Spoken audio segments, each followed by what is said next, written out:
which ring am I supposed to be wearing? Well, according to narrations, there are 5 rings that are highly recommended. No doubt you've come across. The first ring is Aqiq.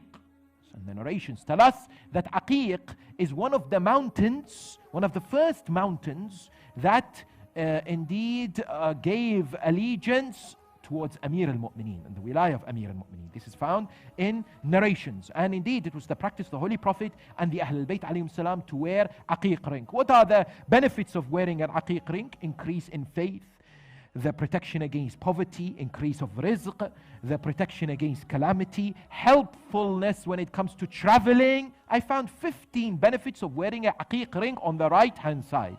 And the most important of the Aqiq rings is the Yamani, Aqiq Yamani. Yes, Aqiq Yamani is highly recommended for you and I to wear. The second one is Fayruza, which is known as turquoise. This is also indicated in narrations of the Ahl al-Bayt alayhim salam. For example, to help with increased vision. Yes, if you have difficulty with seeing, eyesight, as well as the increase in patience to deal with hardships and difficulties. The third one is referred to as what? Is Yaqut, ruby, emerald, or sapphire.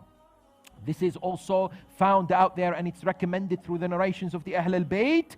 It helps with anxiety, with worry, with troublesome tasks, and it's also useful for what? It's also useful to protect against poverty. Number 4 is what is known as Durrun Najaf. This is exclusive. Why? In that area around the city of Amir al-Mu'mineen, and it is shown to be an indication of a ring that is not as expensive for the believers to obtain. It brings them closer to the practice of the Ahl al-Bayt, which of course they did wear sometimes Durrun Najaf. And the 5th one is what is known as Al-Hadid al-Sini. This Hadid al-Sini, the Chinese metal so to speak, the least of those 5 that is recommended, but still found in narrations of the Ahl al-Bayt. It helps for protection against the jinn. And I know everyone now is going to go and buy one of those. Yes? In the idea that these 5 are there and are recommended for us to wear. But notice that the Ahl al-Bayt alayhim salam also had inscriptions on these rings. So if you can, you go to these ring shops in, for example, Najaf, Karbala, Mashhad, Qom, other places, buy a ring with an inscription. What do we mean? The Prophet of Islam had an inscription, La ilaha illallah Muhammadur Rasulullah, on his ring. Amir al-Mu'mineen had an inscription, Al-Mulku Lillah. Yes, authority and kingdom belongs to Allah subhanahu wa ta'ala.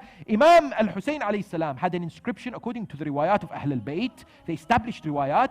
Imam al-Hussein had an inscription, Inna Allah balighu amrih. Yes, so sometimes it's also possible to ask that these inscriptions are placed on the ring or inside of the ring.